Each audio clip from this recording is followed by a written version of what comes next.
ഷാൻ വധക്കേസ് പ്രതികളുടെ ജാമ്യം റദ്ദാക്കണമെന്ന് പ്രോസിക്യൂഷൻ. ആലപ്പുഴ അഡീഷണൽ സെഷൻസ് കോടതിയിൽ ഹർജി ഫയൽ ചെയ്തു. ചട്ടങ്ങൾ ലംഘിച്ചാണ് പ്രതികൾക്ക് കോടതി ജാമ്യം നൽകിയതെന്ന് ആരോപിച്ചാണ് ഹർജി. ലെവിൻ കെ വിജയൻ നമുക്കൊപ്പം.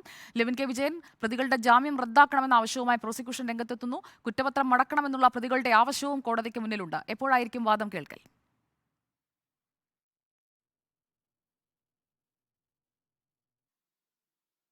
സുജയ, ഷാൻ വധക്കേസിൽ കുറ്റപത്രം അടക്കണമെന്ന പ്രതികളുടെ ആവശ്യം കോടതി വീണ്ടും പരിഗണിക്കാൻ നീട്ടിവച്ചിരിക്കുകയാണ്. ഇന്ന് പ്രതിഭാഗം അഭിഭാഷകനാണ് കോടതിയിൽ ഹാജരായി വാദങ്ങൾ അവതരിപ്പിച്ചത്. ശാസ്തമംഗലം അജിത്ത് ആണ് പ്രതികൾക്ക് വേണ്ടി ഇന്ന് കോടതിയിൽ ഹാജരായത്. കുറ്റപത്രം മടക്കണമെന്ന പ്രതിഭാഗത്തിന്റെ ആവശ്യം കോടതി പരിഗണിക്കണമെന്നായിരുന്നു അദ്ദേഹം കോടതിയെ അറിയിച്ചത്.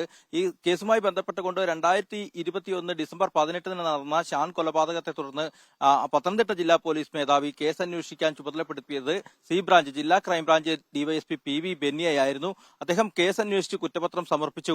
ഈ കുറ്റപത്രം സമർപ്പിക്കാൻ നിയമപരമായി ഈ ക്രൈംബ്രാഞ്ച് ഡിവൈഎസ്പിക്ക് അധികാരമില്ല, അദ്ദേഹത്തിന് ചുമതലപ്പെടുത്തിയിട്ടില്ല. സ്റ്റേഷൻ ഹൌസ് ഓഫീസറായിട്ടുള്ള CI ആണ് കേസ് അന്വേഷിക്കേണ്ടത്, അല്ലെങ്കിൽ കുറ്റപത്രം സമർപ്പിക്കേണ്ടത് എന്നുള്ളതായിരുന്നു പ്രധാനപ്പെട്ട വാദം. അല്ലാത്തപക്ഷം മേലുദ്യോഗസ്ഥൻ ചുമതലപ്പെടുത്തിയ ഉദ്യോഗസ്ഥൻ സി ബ്രാഞ്ച് ഡിവൈഎസ്പി കേസ് അന്വേഷിക്കാമെങ്കിലും സി ബ്രാഞ്ചിന്റെ ഭാഗമായി അന്വേഷിക്കുന്ന കേസിൽ IGക്കാണ് അന്വേഷണത്തിൽ കുറ്റപത്രം കോടതിയിൽ സമർപ്പിക്കാനുള്ള ചുമതലയുള്ളത്. ഇക്കാര്യങ്ങൾ ചൂണ്ടിക്കാട്ടിയാണ് പ്രതിഭാഗം അഭിഭാഷകൻ കോടതിയിൽ വാദിച്ചത്. ഇത് പരിഗണിച്ച് വിവിധ കാലയളവുകളിൽ സുപ്രീം കോടതി വിധികൾ അടക്കമുള്ളവ ചൂണ്ടിക്കാട്ടിയായിരുന്നു പ്രതിഭാഗം അഭിഭാഷകൻ ഉന്നയിച്ചത്. കഴിഞ്ഞ ദിവസം നടന്ന വാദത്തിൽ പ്രോസിക്യൂഷൻ ഈ കുറ്റപത്രത്തിന്റെ കാര്യത്തിൽ മേലുദ്യോഗസ്ഥൻ ജില്ലാ പോലീസ് മേധാവി ചുമതലപ്പെടുത്തുന്ന ഏതൊരു ഉദ്യോഗസ്ഥനും കേസ് അന്വേഷിച്ച് കുറ്റപത്രം കോടതിയിൽ സമർപ്പിക്കാനുള്ള അവകാശമുണ്ട് എന്നുള്ള വാദങ്ങളായിരുന്നു ഉന്നയിച്ചത്. രണ്ട് വാദങ്ങളും പരിഗണിച്ച കോടതി ഇന്ന് പ്രോസിക്യൂഷൻ അഭിഭാഷകൻ കോടതിയിൽ ഹാജരാവാത്തതിനെ തുടർന്ന് വിശദമായൊരു വാദം കേൾക്കാൻ 13-ാം തീയതിയിലേക്ക് കേസ് വീണ്ടും മാറ്റുകയായിരുന്നു.